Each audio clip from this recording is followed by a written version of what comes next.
It's in my blood. It's in my blood. This one is in my blood.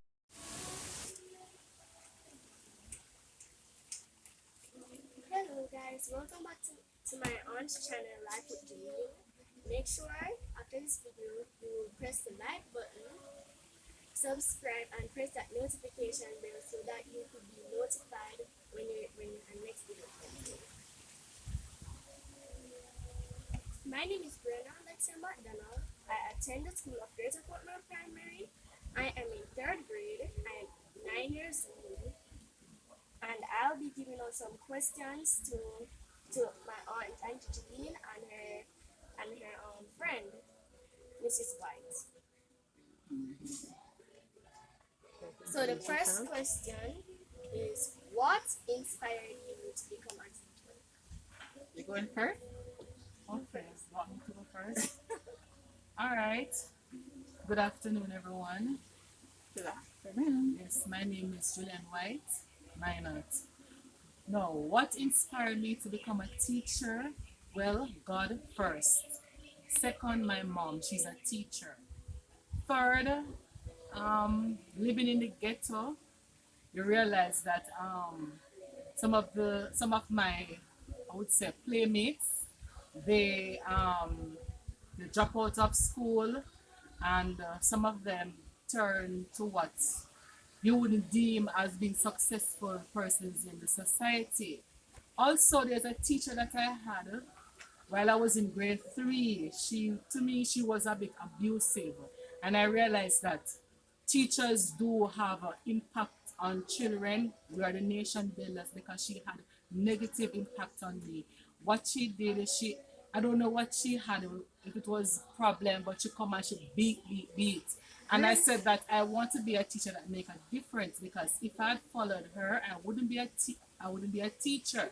So she had inspired me, even though she was negative towards us. She had inspired me to be a teacher so that I can pass on love, because we have children who are being abused at home, and you know that at school they spend most of their time at school, and we are their mother and fathers. So as a teacher, it inspired me to reach out to children and to impact love and to pass on certain morals that will let them become better citizens. And the second question goes I'm going to answer. to my aunt. All right. So, what inspired me to be a teacher? And I must say, I didn't think I wanted to be a teacher. I wanted to be an accountant or a lawyer.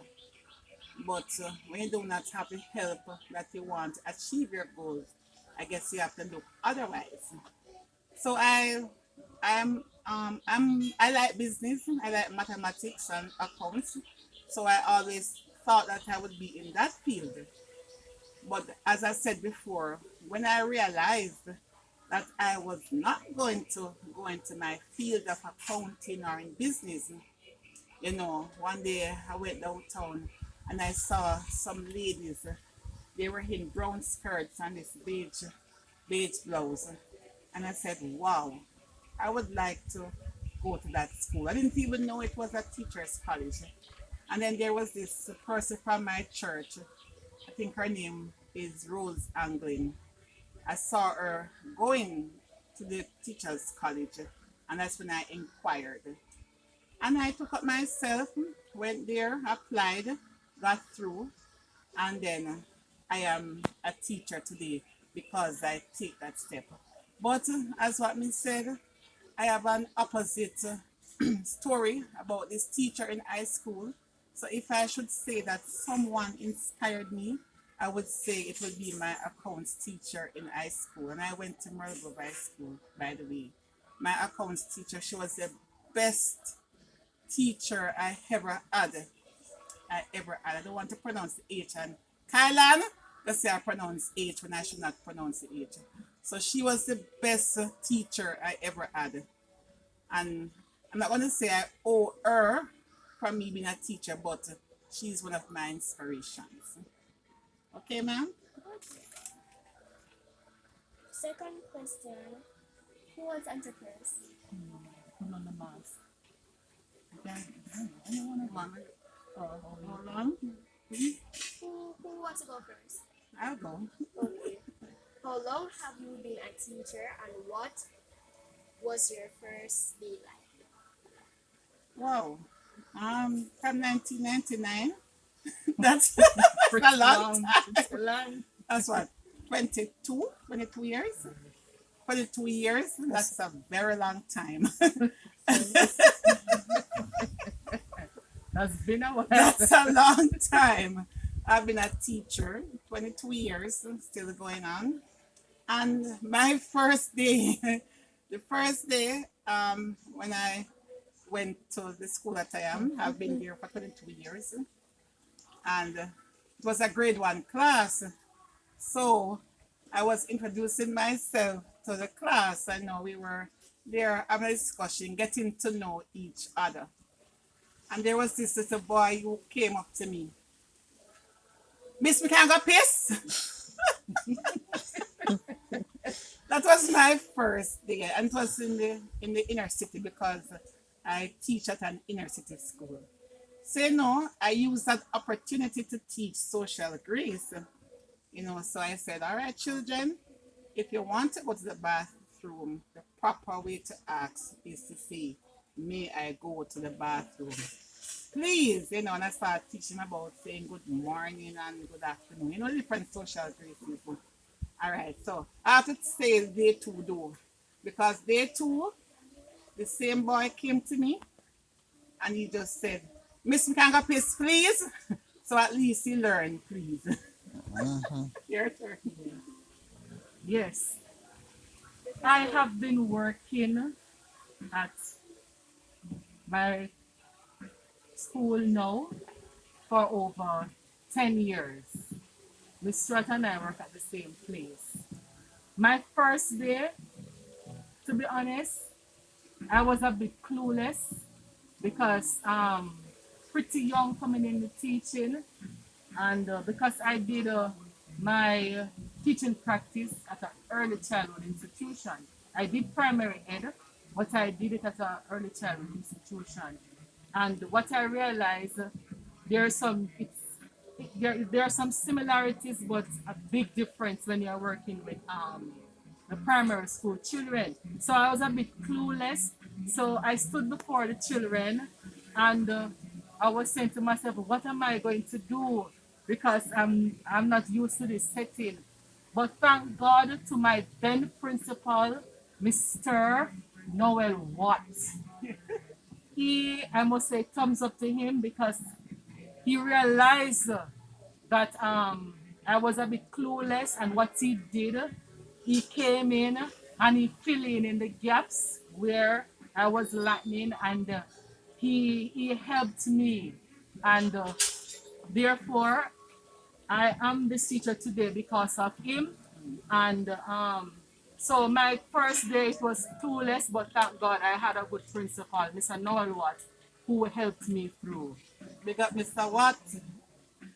Yeah. All right. The third question is, since Corona, since COVID-19, We you can't have hear been you. for, We can't hear you. since the third question is, since COVID-19, you have been forced to teach online. How has this improved your teaching style? COVID 19. COVID 19 just crept on us like a thief in the night. Yes. It has caused devastation. But on the other side, some positives came out of it. A lot. A lot of positive. Thank you. Um, us teachers, many of us talk and talk. Yes, the technological device is there because my school, I must say that we have the resources, a lot of resource. But then We weren't using we them. weren't using them. We shy away from them. Yes. No, COVID has forced us to use these devices. And I must say, in the beginning, yes, I was a bit hesitant, reluctant, but I must say that I give thanks for the knowledge that I gained. But I won't go any further without saying this. Miss Trot, she has been a great help to me as it relates to going on the different platforms. Yes, she self-taught herself and she wasn't selfish with it. What she did, she passed on the knowledge. She realized that I needed the help. I cried out and she really helped me. Good So I supervisor. must say, and she's a good supervisor too. So I must say big up to her. Honestly speaking, very good. Even if you're Latin, she's not there to expose you or anything like that. She fill in. And I must say thank you, Miss Short, for being that person you are. You're welcome. Yes. So it has helped me to improve my teaching, and not only that, it makes my lesson more interactive and creative. That's my piece. Yes, and I can agree. For me, I had a little knowledge of technology. As she said, we would not even use it unless we were being appraised. That's You know, right. because sometimes it was just a setup and everything. But now we have it at our fingertips. And then being able to explore and to get comfortable with each platform, as she was saying. And now I feel comfortable to say I prefer now than Yes. then. Yes. Yes. And I see the difference. So it has improved for the visual learners, it has improved for the auditory learners, and it has improved for those who a mixture of visual and they're called tactile Right. learners. So it has improved, and I am enjoying teaching online. I wish I wouldn't have to go back to face to face. Yes, please. Next, the next question is, what is your philosophy? My philosophy always do good and good will follow you. That's my philosophy. No, my philosophy, I, I am going to use piece of earth for real. Do good and good will follow you. Also, with God, we can do anything because we need His strength, and without His strength, it is impossible for us to do certain tasks. But with His strength, we are able to do just about anything. And everything. That's right. Okay, and the fourth question is, what are your adjective? What adjective would you use to describe your Present. presence in the classroom? What adjectives? All right. Adjectives that I would use to describe myself in the classroom. One, um, I think I'm a motivator, if that's an adjective. Um, Patient with my students. I would say that I'm a kind person, not only with giving things, but also with emotion, meaning that you say kind words to them to motivate them. Yes, it comes back to motivation. Yes, I think I'm a patient person, a kind person, a loving person. Yeah, that is it for me. I'm rough. And let me explain because I want to see them doing their best. I hate when children do not try, you know. So as she said, I'll be there to motivate them, but I'll be stern in my motivation. All right, because I want to see results. And sometimes you have to play that, you know, role to get them to pull out so they can get their best. I'm kind too. I am patient sometimes, I should say. And but I would say rough. I would stick to rough. I am a rough person. Yeah. The next question is, the next question is, how would you handle a different student? Difficult. How would you handle a difficult student? Hey, being in the inner city, trust me, we have learned over the years to handle difficult students because we have students who decided that, you know, you're not their mother or their father, you can't talk to them, they're not doing anything. But trust me, as what Miss Minor said before, God. We have to involve God because if we don't call upon Jesus, trust me, we would not have made it. Some of them, what I do, I just ignore them for a while.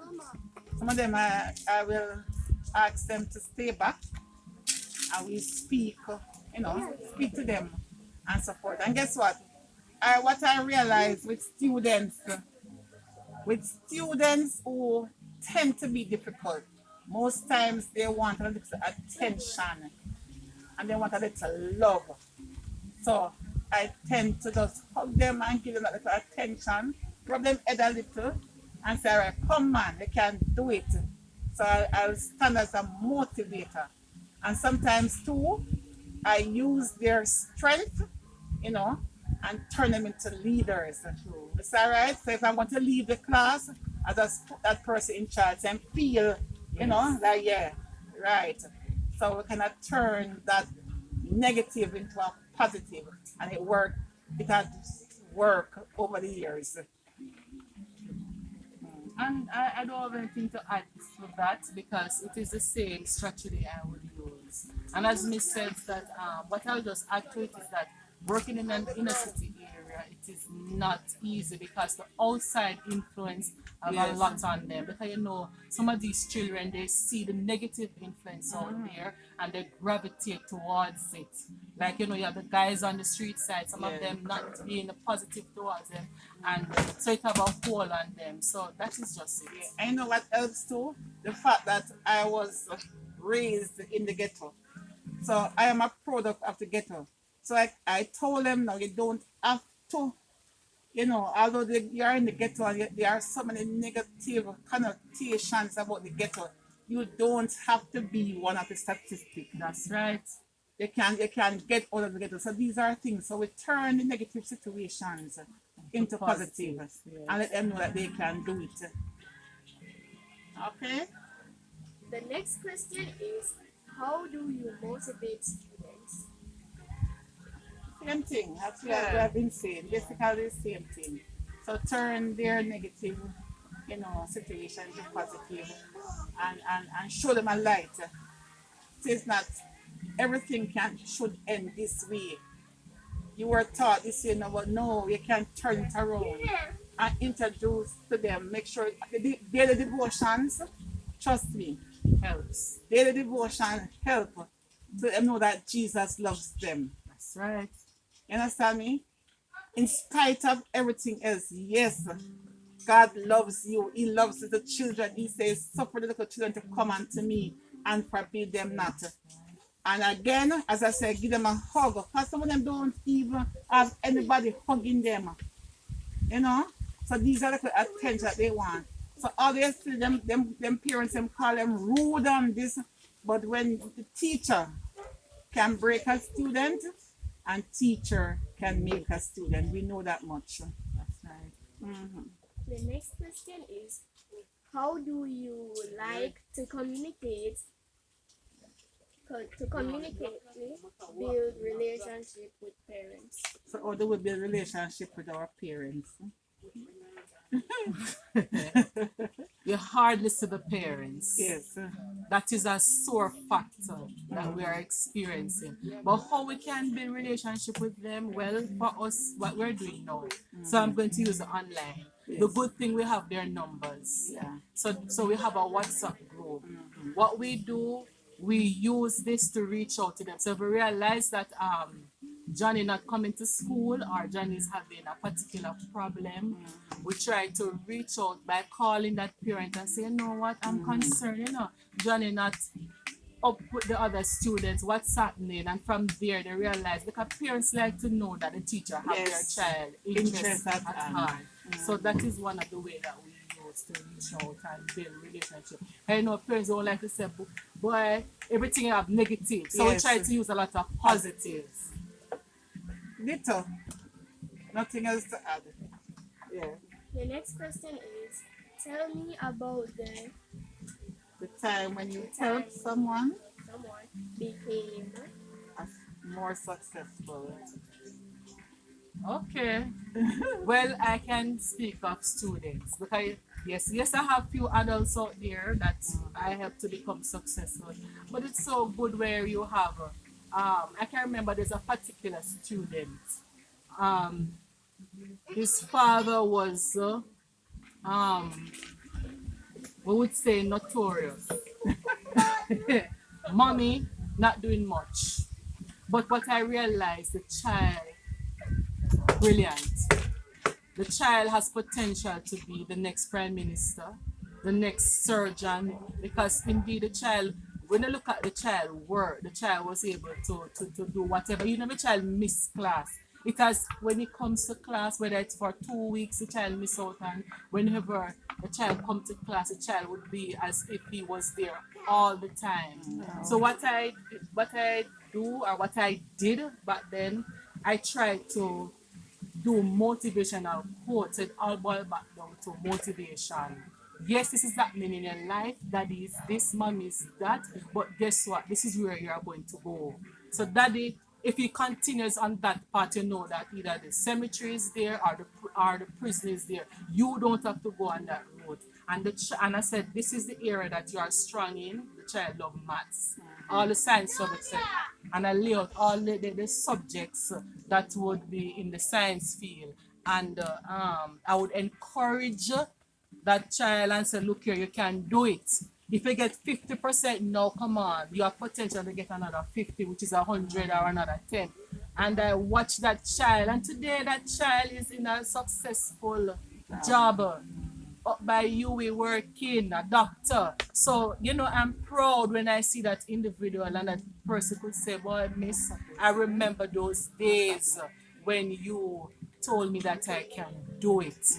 And for real, I realized that the path that my father was on, because he's no longer alive, I could have been there. My mom, she's there. But thanks be to God, somebody was there to tell me. And this, I thank you very much.